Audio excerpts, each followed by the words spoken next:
Hi everyone. Today I want to talk about what I believe is the last frontier of gender equality in the home. And it's something that we never talk about. And before I get started, I just want to ask you, what are you thinking about? So apparently you're sitting here listening, right? You've been sitting here for a while listening, but maybe your mind was wandering, maybe something else was on your mind. It's okay, no judging. What are you thinking about? My friend went home and she asked her husband, as an experiment, she said, "Here are all the things on my mind. The dryer is broken. We could call someone in, or we could try to watch YouTube videos and figure it out.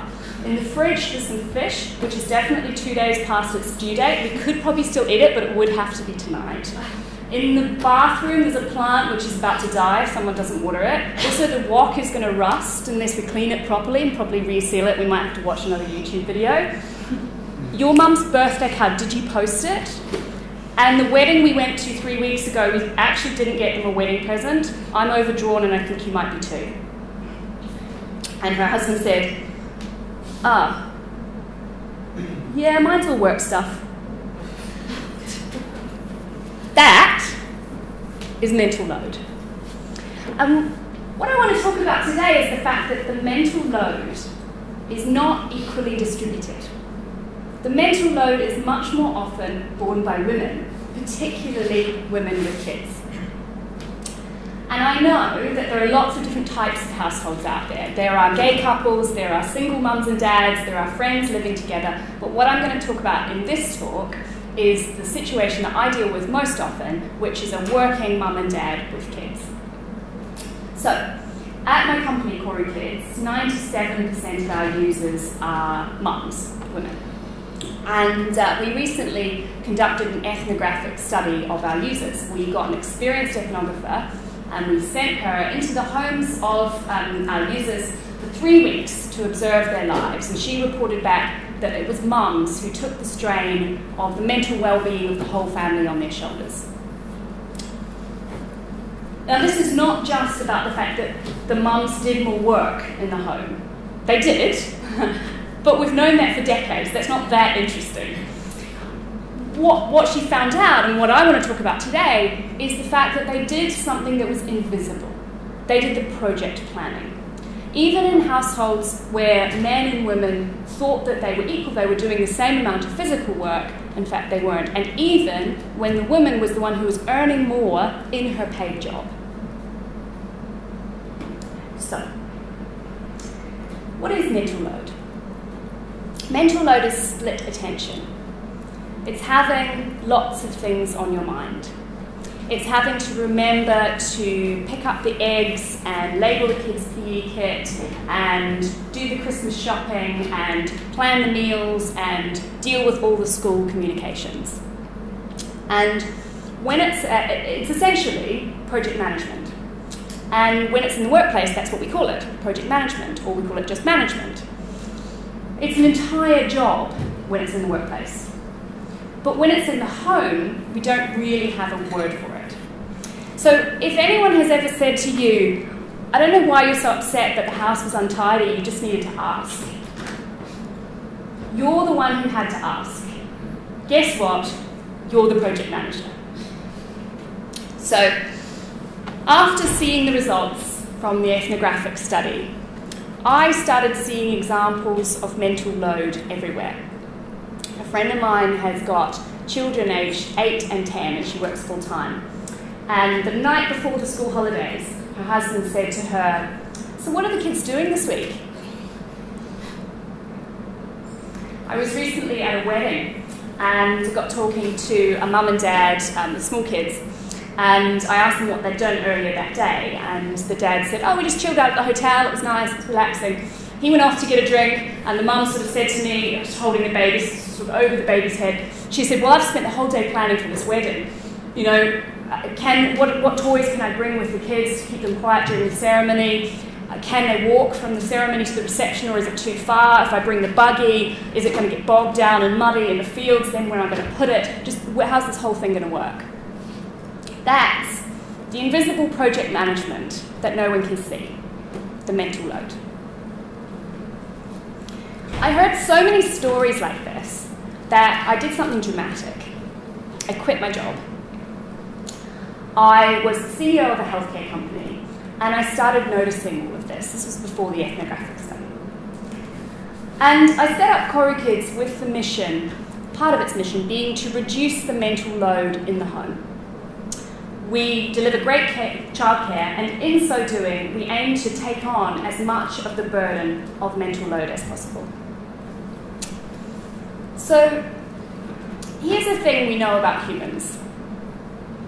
Our brains are not wired to multitask.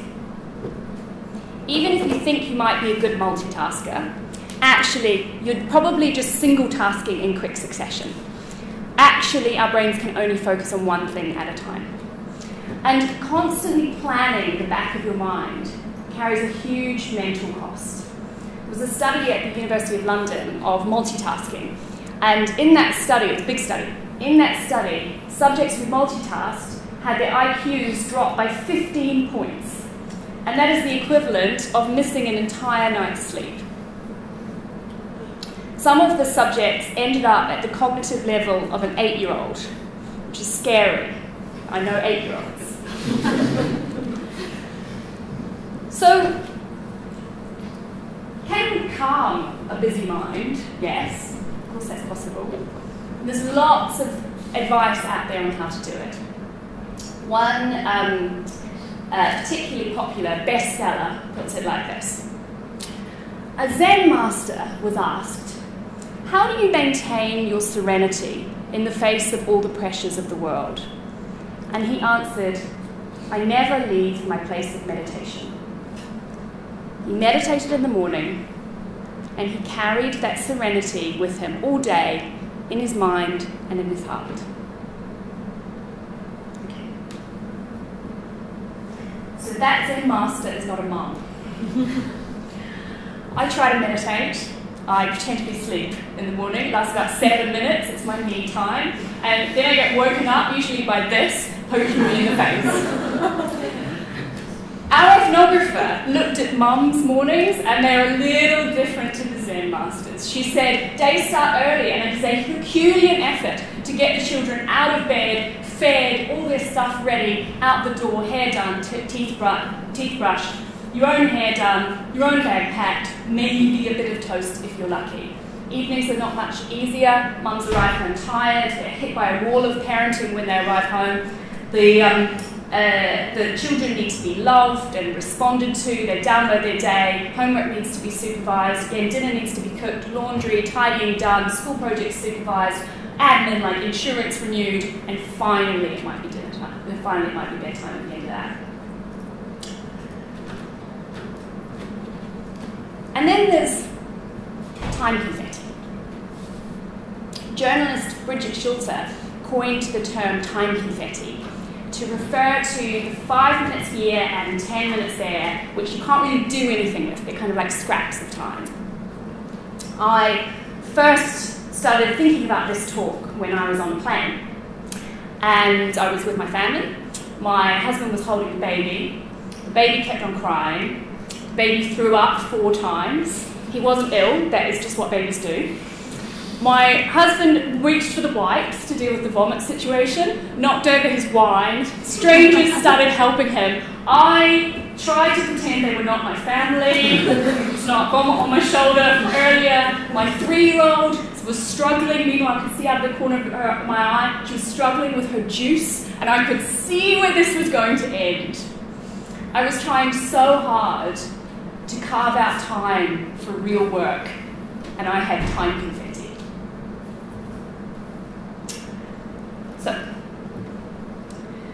why is it that the burden of the mental load might fall more on women? After all, the biological necessity ends when breastfeeding does, but we're talking about older kids. Personally, I think the roots of it lie in maternity leave. Generally, men and women are more equal before the baby arrives.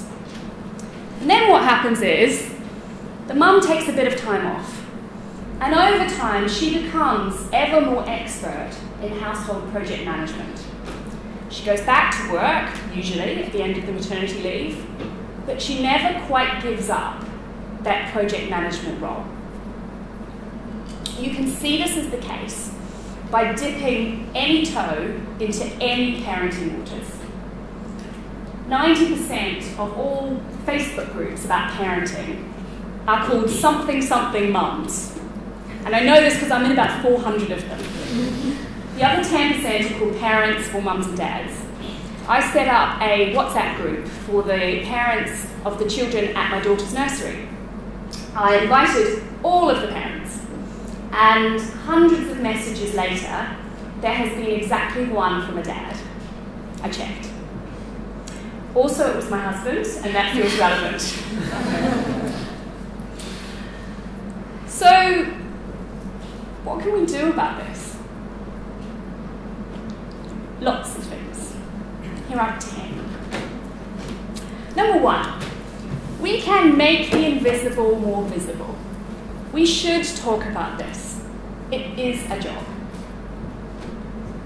Number 2, policymakers. Recognise that if you're asking a parent to do something, you're usually actually asking a mum to do it. Let me give you an example. The UK schools regulator, Ofsted, puts a requirement on schools for parental engagement in order to get a good rating in their inspection. And responding to this, schools do things like ask parents to upload lots of photos from the weekend onto their website. They send home the class bear and have to get the bear to do something exciting and then write a story about it. I've had the bear 3 times now. My daughter is 3. So this is essentially homework for parents. What I would love is if there was an obligation that Ofsted put on schools to consider how what they're doing affects working parents. That would really help women in the workplace. For women who think that they might one day want to have kids, get yourself a partner who's going to understand this challenge and be willing to job share the task of project management. If you can, take shared parental leave. The roots of this start in maternity leave, so make sure both of you understand where the digital thermometer is kept. Even if you can't take shared parental leave, at the end of maternity leave, consider that part of this project management job is now transferring to another person, and it's time to empower that person. In the workplace, what you would do is you have a handover meeting. Just a thought. If you find yourself in this situation now already, talk to your partner about it, make a list. List down the physical work you do and also the responsibilities that you have, all the responsibilities, like holiday planning and Christmas shopping, and then divide them up. One important note on this, you have to accept the consequences. You have to accept that there may be dirty dishes on the bench. Otherwise, you're still project managing. I guarantee right now there are dirty dishes on my bench. It's okay. Consider becoming incompetent in a very specific area. When I moved house, I made a point of not knowing how the dishwasher worked. I kept it up for about 2 years. Unfortunately, it's not actually that complicated, and one day I accidentally learned. Men, call this out when you see it happening. And don't be the hapless dad. Oh, she's so much better at multitasking. I mean, she's probably not. It's not cute to not know where the digital thermometer is kept. And if your partner is the one who's buying Christmas presents for your side of the family as well as her own, is that really cool with her? Just leave that one there. To combat time confetti, my husband and I try to really consciously carve out real time for each other to do some concentrating. Even when we're both there, we try to make it so that one of us is in charge, so that the other one is free to more freely think about things. It kind of works. What I'd love is if designers of products and services would take mental load concepts into account when designing things for mums or hopefully for parents. It's what we're trying to do at Koru Kids.